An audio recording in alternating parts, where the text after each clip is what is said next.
انفس حین موتها والتی لم تمت فی منامها۔ اس آیت میں اللہ تعالیٰ نے یہ بیان کیا ہے کہ ہر جاندار کی روح اللہ رب العالمین کے قبضے میں ہے۔ اللہ تعالیٰ جس کو روح دینا چاہتا ہے اسے روح دیتا ہے، اور جس کی روح قبض کرنا چاہتا ہے اس کی روح اللہ تعالیٰ قبض کر لیتا ہے۔ یعنی جسے زندہ رکھنا چاہتا ہے اسے اللہ ہی ہے وہ ذات جو زندہ رکھتا ہے، رکھنے والی ذات اللہ کی ہے، اور اللہ ہی کی وہ ذات ہے جو کسی کو موت دیتی ہے۔ اسی طرح ایک انسان جب نیند کی حالت میں ہوتا ہے تب بھی ایک اعتبار سے اللہ تعالیٰ اس کی روح کو قبض کر لیتا ہے، اور پھر جب اسے بیدار کروانا ہوتا ہے تو اللہ اس کی روح کو واپس بھیج دیتا ہے۔ بہت سے ایسے ہوتے ہیں کہ نیند کی حالت میں ہی ان کی روح اللہ تعالیٰ واپس نہیں کرتا، لہٰذا ان کی موت ہو جاتی ہے۔ آیت نمبر 53 میں یہ ایک ایسی آیت ہے جو اللہ رب العالمین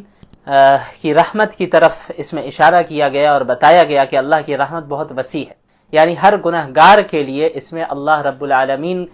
کی رحمت سے یہ پیغام ہے ہر گنہگار کے لیے کہ وہ اللہ کی رحمت سے مایوس نہ ہو، چاہے کتنا بھی بڑا اس نے گناہ کر لیا ہو۔ قل یا عبادی الذین اسرفوا علی انفسہم لا تقنطوا من رحمت اللہ، آپ میرے بندوں سے کہہ دیجئے، ان بندوں سے جنہوں نے اپنی جانوں کے اوپر گناہ کر کر کے ظلم کیا ہے، لا تقنطوا من رحمت اللہ، اللہ کی رحمت سے مایوس نہ ہونا۔ ان اللہ یغفر الذنوب جميعا، اللہ تعالیٰ تمام گناہوں کو معاف کر دیتا ہے۔ انہ هو الغفور الرحیم، اور یقیناً اللہ تعالیٰ معاف کرنے والا اور رحم کرنے والا ہے۔ بعض لوگ ایسے تھے جب اللہ کے نبی صلی اللہ علیہ وسلم نے انہیں اسلام کی دعوت دی تو انہوں نے اسلام کو پسند کیا، لیکن اللہ کے رسول صلی اللہ علیہ وسلم سے سوال کیا کہ یا رسول اللہ، یہ آپ کا دین تو بہت اچھا ہے لیکن ہم نے تو بہت سے گناہ کیے ہیں، کیا اس دین کو قبول کرنے کے بعد اللہ ہمارے گناہ کو معاف کرے گا، ہماری توبہ قبول ہوگی؟ یعنی جو زنا کیا ہے، ناحق چوری کی ہے، ناحق قتل کیا ہے، اور اس کے علاوہ جو ہے شراب پی ہے وغیرہ وغیرہ بڑے چھوٹے گناہ کیے، تو اللہ تعالیٰ نے اس آیت کا نزول فرمایا کہ جتنا بھی بڑا گناہ ہو، یہاں تک کہ کفر اور شرک ہی کیوں نہ ہو، اگر اس دنیا میں انسان نے توبہ کر لی تو اللہ معاف کر دے گا۔ موت آ گئی کفر اور شرک کی حالت میں تو کفر اور شرک اللہ معاف نہیں کرنے والا، اس کے علاوہ اللہ چاہے جس کے چاہے اس کے گناہوں کو معاف کر دے۔ لیکن اس دنیا میں اگر بندہ توبہ کر لیتا ہے تو چاہے کتنا ہی بڑا گناہ ہو، چاہے زنا ہو، چوری ہو، ناحق قتل ہو، یا شراب ہو، یا دیگر گناہ ہو، اللہ تعالیٰ اسے ضرور معاف کرے گا۔ ہاں جو لاز ہے اسلامی حکومت جو حدود نافذ کرے گی وہ الگ چیز ہے، لیکن یہاں مسئلہ توبہ کا ہے کہ ایک گنہگار بندہ اگر توبہ کر لیتا ہے سچے دل کے ساتھ، اخلاص کے ساتھ، اپنے گناہوں کو چھوڑ دیتا ہے، اسے ندامت بھی ہوتی ہے اور آئندہ کبھی نہیں کرنے کا اس وقت عزم کر لیتا ہے، ارادہ کر لیتا ہے، اللہ تمام گناہوں کو معاف کر دیتا ہے۔ اس کے بعد نفخ سور کا ذکر ہے، وَنُفِخَ فِي الصُّورِ، کہ جب قیامت کے لیے سور کو پھونکا جائے گا تو فَصَعِقَ مَن فِي السَّمَاوَاتِ وَمَن فِي الْأَرْضِ، زمین و آسمان میں جتنی مخلوقات ہوں گی سب گر جائیں گی، سب پر موت طاری ہو جائے گی، کیونکہ اب قیامت قائم ہو رہی ہے۔ تو حضرت جبریل، اسرافیل، میکائیل اور عزرائیل علیہم السلام، ان کے علاوہ سب پر موت طاری ہوگی، پھر اللہ تعالیٰ ان پر بھی موت طاری کر دے گا، صرف اللہ کی ذات زندہ رہے گی جیسے ہمیشہ سے تھی اور ہمیشہ اللہ کی ذات زندہ رہے گی۔ اس کے بعد دوبارہ سور کو پھونکا جائے گا تو سب کے سب دوبارہ زندہ اٹھیں گے حشر و میدان حشر کے لیے۔ اس کے بعد جنت والوں کا ذکر ہے اور جہنم والوں کا ذکر ہے، وسیق الذین کفروا الی جہنم زمرا، جہنم والوں کو بھی کھینچ کر انہیں لایا جائے گا جہنم میں، اور جب وہ آئیں گے تو اس کے بعد ان کے لیے دروازہ کھولا جائے گا اور پھر جہنم میں انہیں پھینکا جائے گا اور پھر دروازہ بند کیا جائے گا۔ اور جو جنت والے ہوں گے، وسیق الذین اتقوا ربهم الی الجنۃ زمرا، انہیں بھی جنت لے جایا جائے گا، جنت کے سامنے لے جایا جائے گا اور ان کے لیے دروازے کھلے ہوں گے پہلے سے۔ جہنم والوں کو جب جہنم میں لے جایا جائے گا تو دروازہ بند ہوگا، ان کے آنے کے بعد کھولا جائے گا۔ جنت والے جب جنت جا رہے ہوں گے تو ان کے لیے دروازے پہلے سے کھلے ہوں گے۔ یہی فرق ہوتا ہے مہمان خانے میں اور قید خانے میں۔ مجرموں کو جس طرح قید خانوں میں ڈالا جاتا ہے، جیلوں میں ڈالا جاتا ہے، تو وہ جب جاتے ہیں ان کے سامنے دروازہ کھولا جاتا ہے، پھر اندر بند کیا جاتا ہے، پھر جو ہے دروازہ بند کیا جاتا ہے، ادھر بھی انہیں انتظار کرنا ہوتا ہے۔ لیکن جو مہمان خانے ہوتے ہیں، گیسٹ ہاؤس ہوتا ہے، اور پھر مہمان کے استقبال جب کیا جاتا ہے تو باہر نکل کے استقبال کیا جاتا ہے، مہمان کے لیے پہلے سے دروازے کھلے ہوتے ہیں، اس لیے جنت والوں کے لیے بھی پہلے سے دروازے کھلے ہوں گے۔ اس کے بعد سورۃ المومن کی ابتدا ہوتی ہے، اس میں فرعون کی قوم کے ایک مومن کا ذکر ہے جس نے اپنے ایمان کو چھپایا ہوا تھا، لیکن پھر حضرت موسیٰ کا اس نے ڈیفنس کیا اور دفاع کیا، کھڑے ہو کر اس نے فرعون کے سامنے بات کی، تو اس مومن کی وجہ سے اس سورت کو سورۃ المومن کہا جاتا ہے، کیونکہ اس سورت میں اس کا ذکر ہے۔ اچھا، یہ جو ہے حامیم سے جتنی صورتیں شروع ہوتی ہیں ان میں کی یہ پہلی صورت ہے۔ تقریباً جو ہے ایسی 7 صورتیں ہیں جو حامیم سے شروع ہوتی ہیں، سورہ مومن، سورہ حامیم سجدہ، سورہ شورا، زخرف، دخان، جاثیہ، احقاف، یہ 7 صورتیں جو حامیم سے شروع ہوتی ہیں، اور ان تمام صورتوں کو، حامیم والی صورتوں کو حوامیم بھی کہتے ہیں اور آل حامیم بھی کہتے ہیں۔ بہرحال یہ سورۃ المومن ہے، اس میں اللہ تعالیٰ نے پہلے اپنی صفات کا ذکر کیا، پہلے العزیز العلیم، اللہ غالب ہے، علم والا ہے، غافر الذنب، اللہ گناہوں کو معاف کرنے والا ہے، قابل التوب، اللہ توبہ کو قبول کرنے والا ہے، شدید العقاب، لیکن اللہ سخت سزا بھی دینے والا ہے، ذی الطول، اللہ طاقت والا بھی ہے۔ اس کے بعد اس میں کفار کا ذکر ہے، آیت نمبر 10 میں ان الذین کفروا ینادون لمقت اللہ اکبر من مقتکم، جب جہنم والے جہنم میں جائیں گے تو اپنے آپ سے وہ بیزار ہو جائیں گے، اپنے آپ سے وہ نفرت کرنے لگیں گے کہ تم نے کیا کر دیا، تم نے دنیا میں کفر کیا، شرک کیا، تم نے توبہ نہیں کیا، اللہ کے رسول کا راستہ اختیار نہیں کیا۔ تو ان سے کہا جائے گا کہ جس طرح تم آج بیزاری اپنے آپ سے اختیار کر رہے ہو، بیزار ہو رہے ہو، تم جب دنیا میں تمہارے سامنے توحید کی دعوت پیش کی جاتی تھی اور تم اس کا انکار کرتے تھے تو اللہ اس سے زیادہ بیزار ہوتا تھا تم سے۔ اس کے بعد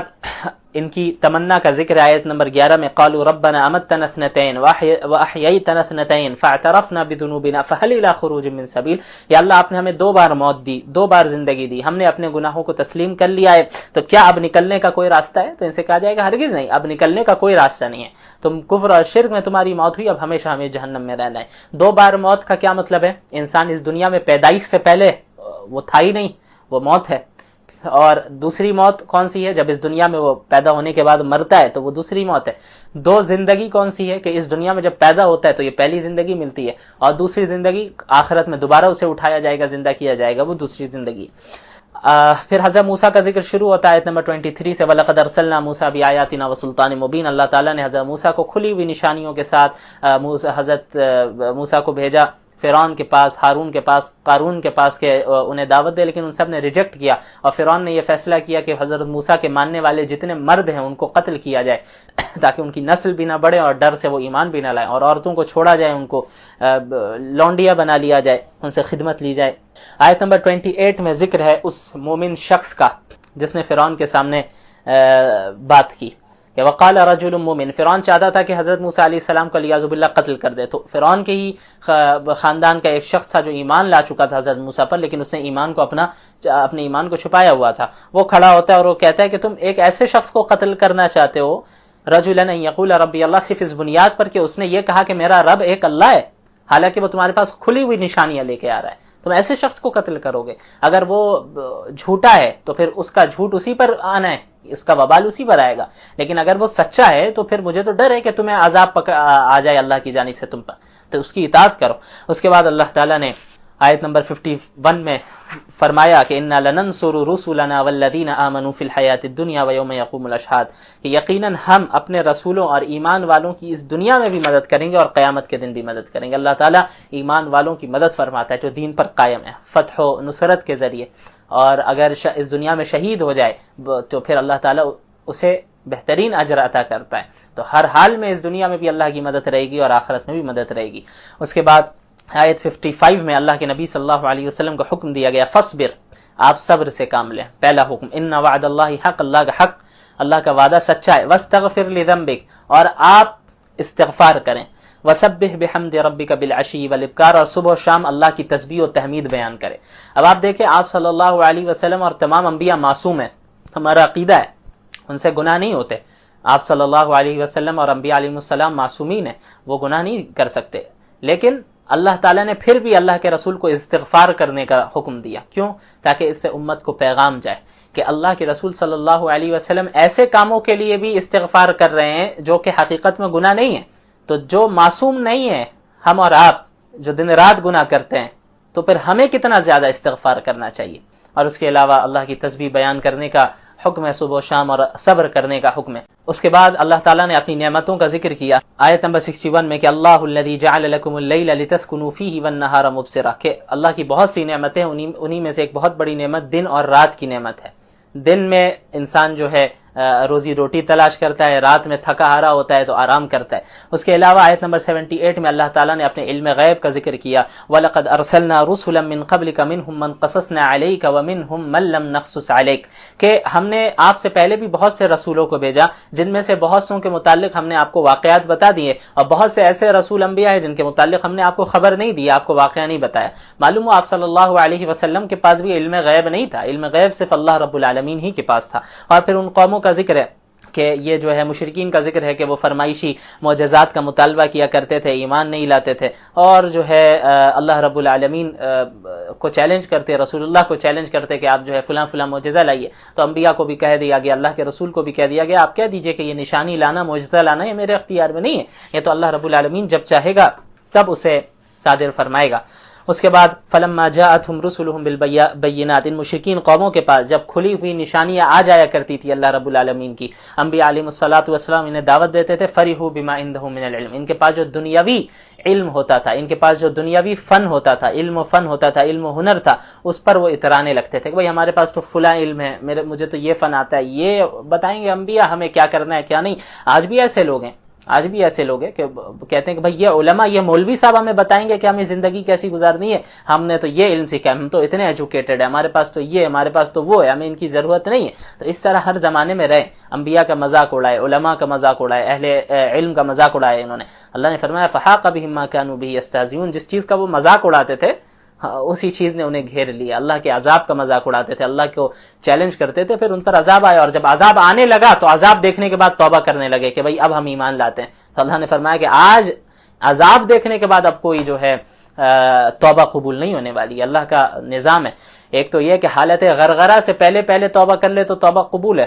عام موت جب ہوتی ہے حالت غرغرہ سے پہلے، اب روح نکلنے والی، اس سے پہلے توبہ کر لے تو توبہ قبول ہے. حالت غرغرہ کے بعد آنے کے بعد اب توبہ قبول نہیں ہے. اس کے علاوہ ٹھیک اسی طرح جب اللہ کا عذاب آ رہا ہوتا ہے تو عذاب کو دیکھ لینے کے بعد اب کوئی توبہ قبول نہیں ہوتی. فرعون نے بھی توبہ کی تھی جب ڈوب رہا تھا وہ، لیکن وہ توبہ اللہ نے قبول نہیں کی. کیوں؟ کیونکہ اس نے عذاب کو دیکھ لیا. تو عذاب کو دیکھنے سے پہلے اگر توبہ کر لیتا ہے بندہ تب تو وہ توبہ قبول ہے.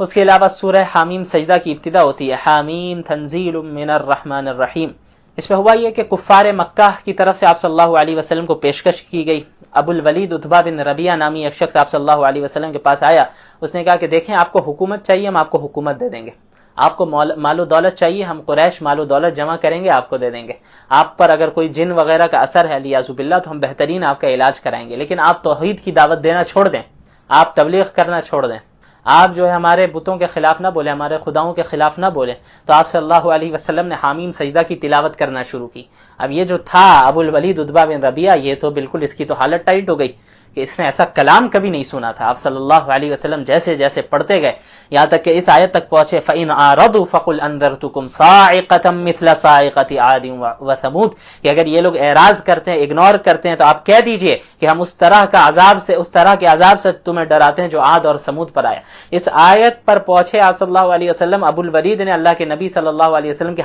منہ پر ہاتھ رکھ دیا ڈر سے کہ بھئی اور آگے مت پڑھیے، آپ اور آگے نہ پڑھیں. اور اٹھ کر وہ وہاں سے چلا گیا اور اپنی قوم کو اس نے کہا کہ دیکھو میری رائے تو یہ ہے کہ حضور صلی اللہ علیہ وسلم کو اپنے حال پر چھوڑ دو، زیادہ چھیڑ چھاڑ نہ کرو. اس کے بعد آیت نمبر 15 میں بھی اب عاد اور ثمود وغیرہ کا ذکر ہے کہ جو اللہ کے رسول صلی اللہ علیہ وسلم جو بھی بھیجے گئے ان کے زمانے میں انبیاء علیہ الصلوۃ والسلام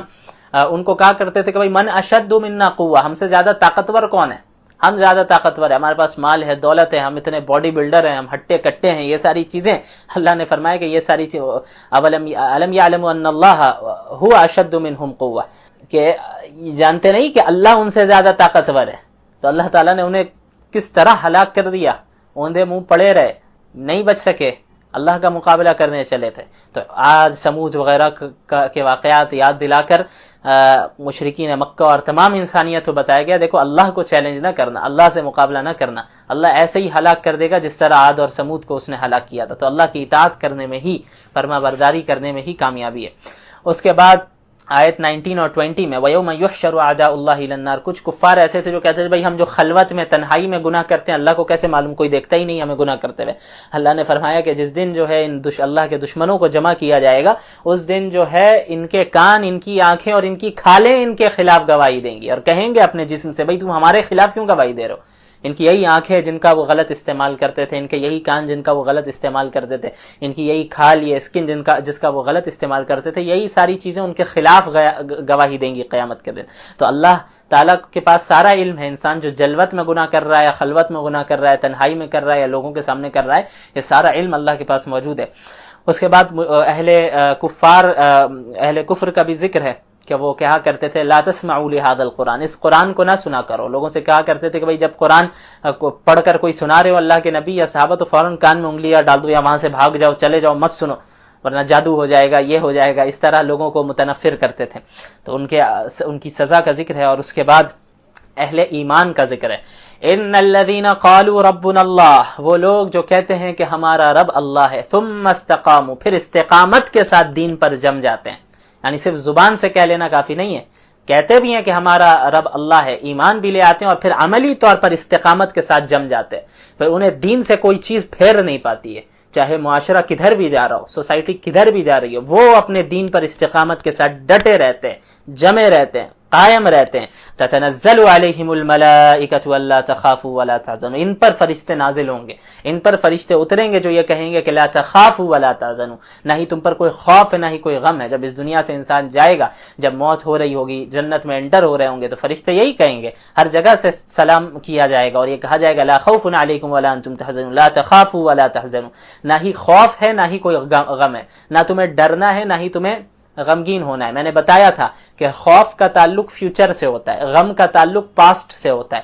پاسٹ میں کوئی مصیبت آ گئی تو انسان غمگین بیٹھا ہے، اور فیوچر میں کسی مصیبت کا اندیشہ ہے تو پھر انسان جو ہے خوف میں مبتلا رہتا ہے. تو جنت میں نہ پاسٹ پر کوئی افسوس ہوگا نہ فیوچر کا کوئی ٹینشن ہوگا، یعنی ٹینشن فری لائف وہاں پر یہ گزاریں گے. وَأَبْشِرُوا بِالْجَنَّةِ الَّتِي كُنْتُمْ تُوعَدُونَ، اور جنت کی خوشخبری لے لو، اس جنت کی خوشخبری جس کا وعدہ تم لوگوں سے کیا گیا تھا. بہرحال اس کے بعد آیت 42 میں اللہ تعالیٰ نے قرآن کریم کی حفاظت کا ذکر کیا. لا يأتيه الباطل من بين يديه ولا من خلفه تنزيل من حكيم حميد. یہ قرآن کریم ایسی کتاب ہے کہ اس میں باطل کہیں سے انٹر ہو ہی نہیں سکتا، یعنی اس کے جو ظاہری الفاظ ہیں ان میں بھی باطل دخل اندازی نہیں دے سکتا، وہ اس میں کوئی تبدیلی نہیں آ سکتی، اور اس کے جو معانی ہیں اس میں بھی کوئی جو ہے تبدیلی نہیں آ سکتی. لوگوں نے کوشش کی قرآن کو بدلنے کی لیکن ساری کوششیں ناکام جائیں گی، قرآن میں کوئی تبدیلی نہیں آ پائے گی. تنزیل من حکیم حمید، کیونکہ یہ حکیم حمید جو اللہ کی ذات ہے اس کی طرف سے نازل کردہ کتاب ہے. اس کے بعد آیت 44 میں قرآن کی فصاحت و بلاغت کا ذکر ہے. وَلَوْ جَعَلْنَاهُ قُرْآنًا أَعْجَمِيًّا لَقَالُوا لَوْلَا فُصِّلَتْ آيَاتُهُ أَأَعْجَمِيٌّ وَعَرَبِيٌّ. اس میں یہ بتایا گیا کہ اگر ہم نے قرآن کریم کو فصاحت اور بلاغت کی اعلیٰ درجے پر اور اعلیٰ لیول پر ہم نے نازل نہیں کیا ہوتا تو یہ کفار کہتے ہیں کہ بھئی یہ کیسی بات ہے، یہ محمد صلی اللہ علیہ وسلم تو فصیح زبان بولتے ہیں لیکن قرآن جو ان پر نازل ہو رہا ہے وہ غیر فصیح ہے، تو یہ کیسے اللہ کی جانب سے نازل کردہ کتاب ہے. لہٰذا اللہ تعالیٰ نے فصاحت و بلاغت کے ایک دم اعلیٰ درجے پر قرآن کو نازل کیا کہ اس میں کوئی شبہ نہ رہے کہ یہ کتاب اللہ ہی کی ہے یا کسی اور کی ہے. ظاہر ہے اس چیز کی وضاحت ہے، اور قرآن جو پڑھے گا اور قرآن کے تمام علوم کو پڑھے گا اور قرآن کی